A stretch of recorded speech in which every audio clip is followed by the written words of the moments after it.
Well, there's a lot of videos out there that are going to try to tell you what you should do with your career. I mean, hell, there are even some of them on my channel.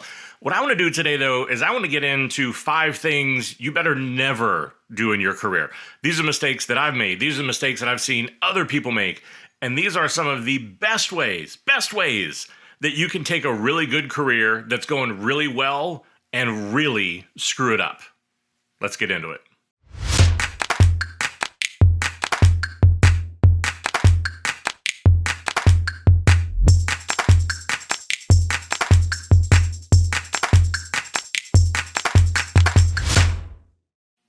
What's going on, everybody? Welcome back to The Crazy One. As always, I'm your host, Stephen Gates, and this is the channel and the podcast where we talk about creativity, design, leadership, and all sorts of things that matter to creative people. Now, if you like this sort of content, what I want you to be able to do is to hit the subscribe button and hit that little bell so you get the latest content whenever that comes out. Now, today, what I want to do is I want to talk about the 5 best ways for you to take a career that's going really well and screw it up. I've seen this happen to so many people. These are mistakes that I've made, but there are 5 simple things that I need you to keep in mind. Now, the first one of those is whenever we start chasing either a salary or start chasing a title. I think, first of all, it's because especially when you're first starting out in your career, you may not realize that titles just don't mean what you think they do. Because one of the things for me was like whenever I was at Starwood, I was a vice president. I was in charge of like all of digital and video and a whole bunch of stuff. My next job, whenever I went to Citibank, a vice president there was the entry-level position whenever you were just a designer or a writer whenever you came onto my team. Same title, wildly different things.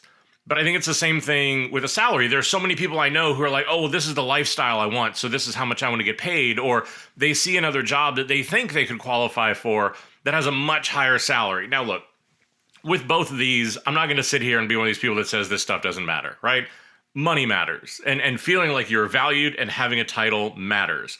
The way that you screw things up, though, is whenever you do it too soon or you get blinded by it. I've had people who have quit my team. I've had people who, again, have just sort of like really kind of lost their mind because they didn't have a title that they wanted. Or because, again, they thought that they were entitled to a salary that, quite honestly, they hadn't earned yet. And the reason why this becomes such a big problem is if you jump for that title and you jump for that salary alone, most of the time, you're taking a job that is not going to be good for you long term. Yeah, it'll give you the title. Yeah, it's going to give you a higher salary. But what I've seen time and time again is all of a sudden these people are part of companies who aren't doing good work. All of a sudden their portfolios get really outdated. They're doing just kind of, again, more of the manual executional stuff that's not going to get them ahead. So now whenever they sort of say, well, you know, that was a mistake. I shouldn't have chased this title. I shouldn't have chased that salary. You almost have to start over because everything that you'd earned, everything that you had done suddenly doesn't mean what it used to because you started chasing that salary. So look, here's the thing. Like I said, these things matter, but make sure that they go along with jobs and prospects and career paths. They're going to get you where you want to go so you have sustained success. Not just this flash in the pan, great, for the next year or two, I'm going to get paid more money, and then down the road, I'm either going to get stuck at that salary or maybe even have to go backwards for me to start to move forward again. So that's why I want you to just be able to sort of think through what these things are. Now, in that same sort of process, as we get to the second thing, is you've decided you do want to get a new job. You want to go out. You want to start interviewing. You want to start looking and seeing what's around. Most of the time you're doing this because you're frustrated. You don't feel valued in your job. You're going out there, and this is the fun part of the interview process, is it's basically you standing in front of the world and throwing your arms in the air and going, somebody please love me. You are frustrated. You're looking for hope. You're looking for possibility. And the mistake here is that whenever that first prospect comes along, whenever that first job comes along, it feels like oxygen when you're drowning. It is so good, and there's so much possibility, and there's so many great things there that you jump at it. But here again, what's happening is you aren't really taking the time to look over this job. You aren't really taking the time to be able to see, hey, is this going to be good long term? What you're doing is you're feeling like that short-term possibility that like, oh, this is going to be good. This is going to get me out of this situation I'm so frustrated with. But then you find yourself in 12, 18, maybe 24 months, at the most, in the same position. Frustrated, not feeling appreciated, and the cycle repeats. So that's the thing, is what I want you to be able to do is to realize what matters to you in a job. Think about that stuff. Again, there are episodes of the podcast. I'll put them down in the notes about how do you actually think through your brand and what matters to you. Because when you do that, then you can say, hey, look, even if it's the first job, if it meets all those things, great, go. But if it doesn't, recognize that you may be falling in love with it a little bit more than you should be because it's just the first thing that came along. Now, the third thing, and I see this all the time, is whenever you're just kind of going through your career, getting a new job, trying to get promoted, doing these sort of things, you don't know what your value is. And again, I think that's the sort of thing, is that when you chase a title or a salary, you don't know it and you sort of overestimate it. You think maybe it's worth more than it actually is. But also too many other times, maybe you underestimate it. Maybe you aren't paid enough. Maybe you don't, it is time for you to move up to that next position. Maybe you understand what it is that you really offer, because the biggest reason why you can make this mistake really easily is because the one thing most of us don't have is context. I don't know what my peers are being paid. I don't know what it's going to take for me to get to that next job. I don't know what is this like at other companies. And without that context, we often will either overvalue or undervalue ourselves. Rarely do we get it right, because that's what context lets us know, is we're like, okay, look, I'm doing pretty good. I'm where I should be. Maybe I'm way over. Maybe I'm way under. This is why networking, talking to other people, even going out and doing job interviews, even if it's just for practice, becomes a really important thing, because that's what it lets you do, is it lets you get context to understand what is your value, what is your market value, what do you bring to your company, all of these sort of things. Because whenever you know that, then yeah, you can ask for that title, you can ask for that salary and know that, yeah, this is what it should be. And to be able to have that confidence in doing it. So again, you're not going after this like false flag and screwing up your career.